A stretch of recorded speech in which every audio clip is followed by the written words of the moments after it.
Teacher है, बहुत अरसे से एक स्कूल से मुंसलिक है और म्यूज़िक का भी बहुत टेस्ट है, गाती भी बहुत अच्छा है, बल्कि म्यूज़िक टीचर भी है। सो आपके सामने वो कम नज़र आई, ऐसे कभी उसने परफॉर्मेंस नहीं की, लेकिन एक आध प्ले में आई थी। तो मैं आपकी मुलाकात करवाती हूँ। सुंबल की जगह मैं बुला रही हूँ सदफ नासिर को, हमारी नीस है। और मज़े की बात ये कि अहमद बशीर की जो अभी किताब की सिल्वर जुबली है, जो मिले थे रास्ते में, उसके जो टाइटल पे तस्वीर है वो इनकी बेटी ने पेंट की है और ये आप देख सकते हैं यहाँ पे बनी हुई है अलीज़े बाबर ने।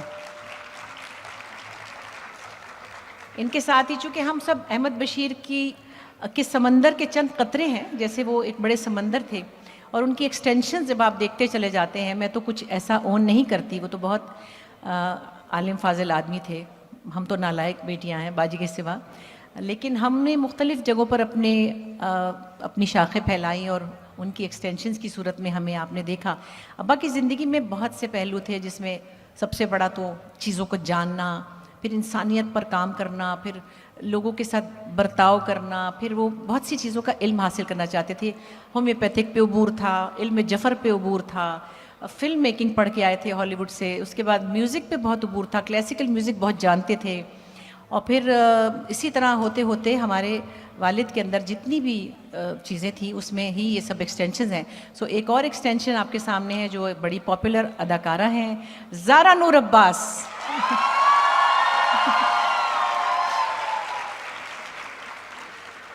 तो ये तो अभी चंद लोग हैं जिन्हें हम बिठा सके, हमारे पास बड़ी लंबी लिस्ट है। हमारी बेटियां, नीलम बाजी की बेटियां, सब में कुछ ना कुछ ऐसा है जो अब्बा का अक्स है। उनका बहुत एक गहरा हम सब पर असर रहा है, ख़ास तौर पर जब वो ज़्यादा, क्योंकि कर्नल अब्बास साहब के साथ पले हैं, अस्मा और अब्बास भाई के साथ उनके घर में रहे।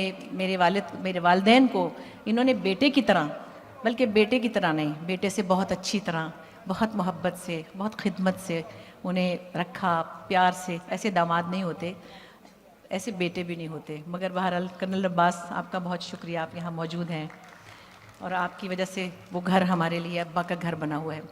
अच्छा जी, तो सबसे पहले तो हम बात करें इस टाइटल के हिसाब से, और मैं तो छोटा मोटा काम आपके सामने करती हूँ, मेरे तारुफ की ख़ास ज़रूरत नहीं है। अहमद बशीर एमनाबाद में पैदा हुए थे, जो गुजरांवाले के पास एक छोटा सा शहर है। मुझे तो लगता है वो बड़ा रंगीन शहर होगा, क्योंकि हम तो वहाँ रहे नहीं, लेकिन वहाँ से मैंने देखा बहुत से लोग गुजरांवाले और एमनाबाद के अराउंड, बहुत से ऐसे लोगों को, बहुत से पढ़े लिखे लोगों को, बहुत से गुनी लोगों को मैंने देखा कि वो एमनाबाद और गुजरांवाला के इर्द गिर्द के इलाकों से मुंसलिक हैं। तो वो कोई बहुत ही ज़रख़ेज़ ज़मीन लगती है मुझे। वहाँ पले बढ़े और वहाँ फिर म्यूज़िक और ये मिज़ाह और लिखना पढ़ना और ये सब चीज़ें, ये उनके अंदर मुझे लगता है कि उस माहौल की वजह से आई हैं, जो बिल्कुल रंगीन माहौल था। सो मैं चाहूँगी कि नीलम, आज बल्कि मैं ये भी बताऊँगी कि नीलम की 11 किताबों की कुलियात छपी हैं, जिनका नाम है नीलाहटें। वो भी हम आज आपके सामने शेयर करेंगे। और नीलम की शायरी की किताब भी आने वाली है और इनकी कहानियों की किताब हर गुच्छा ज़ख्माया। सो नीलम, आप बताइए कि ये सफ़र जब आपने शुरू किया था अब्बा के घर में, तो मुझे याद है आपने एक बार बताया था अब्बा ने परवीन बाजी को, हमारी फुप्पी परवीन आतिफ़ को हम बाजी कहते थे, वो भी बड़ी लिखारी थी। हाँ, उनकी किताब भी यहाँ रखी है, परवीन आतिफ़ की, उनकी कुलियात भी छपी थी। तो क्या कहा था ज़ाहिर अब्बा ने पहली बार परवीन को, जब आपकी कोई तहरीर पढ़ी थी? तो इसको ऑन कर लें। हाज़रीन सबको अस्सलाम वालेकुम। ये बड़ा एक ख़ास मौका है कि हम इकट्ठे होकर अपने अब्बा अम्मी सबको याद कर रहे हैं और जो जो अल्लाह ने हमें हुनर दिया है उसका थोड़ा बहुत इजहार कर रहे हैं। तो हमसे पहले जो हमारे बड़े थे, हमारे वालिद, हमारी माँ और हमारी पुप्पी, उनके लिए मैं ज़रूर तवज्जो चाहूँगी। बहुत बड़ी राइटर थी परवीन आतिफ़, वो कि वो हमारे साथ नहीं है, लेकिन उनका अदब ज़िंदा रहने वाला है। तो उनकी ही छाँव में हम सब ने परवरिश पाई और इसीलिए एक ऐसा माहौल मिला घर में, आर्ट, अदब का, कल्चर का, कि हम सब के अंदर कुछ ना कुछ अच्छी चीज़ें, मैं इसको अच्छी चीज़ें ही कहती हूँ, क्योंकि माशरे में अगर ये फ़नून लतीफ़ा का ज़ौक़ हो तो माशरा काफ़ी बेहतर बन सकता है। तो खैर, अब्बा का एक ख़त मैंने देखा जिसमें परवीन को लिखा हुआ था मेरे बारे में, मैं उस वक्त शायद 6-7 साल की थी, कि नीलम ने एक नज़म लिखी है मुझे इस लड़की की जहानत से डर लगता है, बड़ी खौफनाक मालूम होती है, अल्लाह इसको पता नहीं कामयाब करे। तो मुझे बचपन का याद आई। खुदा का शुक्र है, ये खुदा की देन है। एक और बात मैं ज़रूर मेंशन करना चाहूँगी, ज़्यादा बातें मैं ही करे जा रही हूँ वैसे, मुझे बहुत, मगर क्या बोलूँ। मरहूम ए हमीद जो कि एक बड़े लिखारी थे, और वो कहीं फरमाते हैं कि बेटियाँ बाप की चारपाई की वारिस होती हैं। फैज़ की बेटियाँ मुनीज़ा सलीमा, मंटो के भांजे शाहिद जलाल और नुसरत जलाल की बेटी आयशा, ज़ेड सुलहरी की बेटी सारा और अहमद बशीर की बेटियाँ बापों की कब्रों पर रोशन चरागों के मानंद हैं।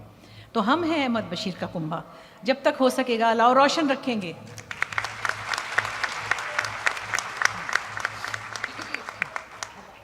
मैं चाहूँगी अस्मा, आप एक छोटा सा कुछ पढ़ के सुनाएं, कोई तहरीर ऐसी जो आपको लगे कि हमारे सब की। जी बिल्कुल पढ़ूंगी, लेकिन उससे पहले एक बात करना चाहूँगी कि जब मैं, हमारी 3 बहनें, मुझसे पहले 3 बहनें और एक भाई पैदा हुआ था, और बुशरा बाजी का नाम बुशरा इसलिए रखा था कि बेटा होना चाहिए, क्योंकि हम रवायत तो यही है ना कि बेटे जो है वो बड़ी चीज़ होते हैं। एनीवे, तो बुशरा के बाद हमारा भाई हुआ हुमायूं अहमद बशीर।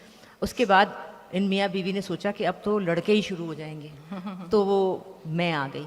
और जब मैं आई तो मेरी अम्मी रोने लगी, और मेरे अब्बा ने गोद में उठा के कहा, भाई इतना प्यारा माना बिल्ला पैदा हुआ है। उसके बाद से मेरा नाम मानो है। हाँ, ये मानो है। अहमद बशीर के बच्चों ने जिस घर में परवरिश पाई उसमें सोने चांदी और दौलत की रेल पैल थी। अब्बा अदीब थे, फ़नून लतीफ़ा का आला ज़ौक़ रखते थे, इसीलिए घर में अदब के चमकीले पहाड़ खड़े थे। मौसीकी की चांदी की चकाचौंध थी, आर्ट टैलेंट के दरिया घर में ही बह रहे थे। इस हवाले से हमने बहुत ही भरपूर और रिच बचपन गुजारा, अल्हम्दुलिल्लाह। जी, बस छोटी छोटी चीज़ें हैं। नीलम ने बहुत कुछ अच्छा लिखा है, बहुत कुछ कहा है।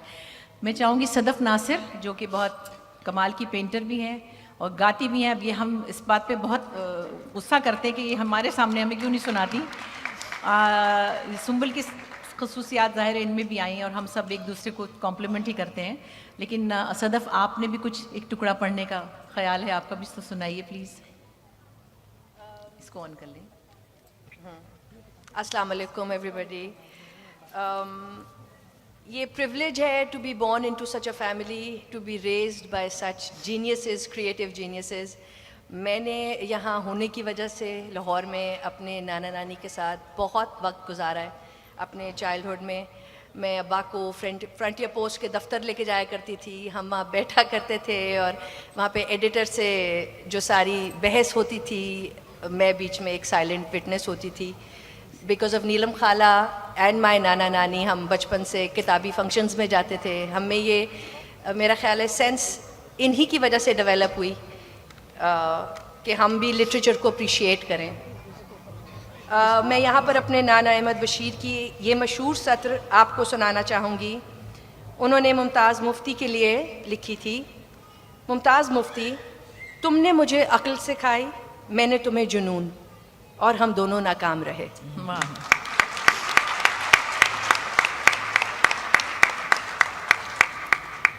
हम कितने खुशकिस्मत हैं, हम ऐसे माहौल में पले। शायद हमें उस वक्त एहसास भी नहीं था कि इंशा चचा, जिनको कि बाजी बचपन में इंशन चना कह देती थी जल्दी में, और उन्होंने मेरा नाम रखा था मुफ्ती चचा, शहाब साहब, मुन्नू भाई, डॉक्टर अनवर सज्जाद, ये हमारे घर के रेगुलर विजिटर्स थे। बल्कि प्रोफेसर वारिस मीर साहब, हामिद मीर के वालिद, तो वो बहुत से ऐसे लोग थे कि हमें ये अंदाज़ा नहीं था। बल्कि हमारे घर के दीवार के पीछे नासिर काज़मी साहब का घर था, और मुझे कौन सी अकल थी कि ये कौन से बड़े शायर हैं। मैं कहती थी अब्बा के एक दोस्त है, बीमार रहते हैं, और वो दीवार के पार रहते थे। बाद में कहा, हाय अल्लाह, वो थे। तो ऐसे माहौल में पलना ही एक बड़ी सादत है, और हम शायद थोड़ा बहुत जो कुछ हल्का फुल्का कर भी सके, वो शायद उस माहौल की एक गर्मी या उसमें रहने की उसकी वजह से हम ये सब कुछ कर सके। अच्छा, मैं चाहूँगी कि ये जो पोस्टर बनाया है अब्बा की हमारी चौथी जनरेशन ने, अलीज़े आप 2 मिनट को ऊपर आएँ प्लीज़। अलीज़े बाबर, ये आप देखिए हमारे बच्चों में कैसे प्यार हमारे वालिद का, कि हमारे बच्चों के बच्चों में भी आ गया।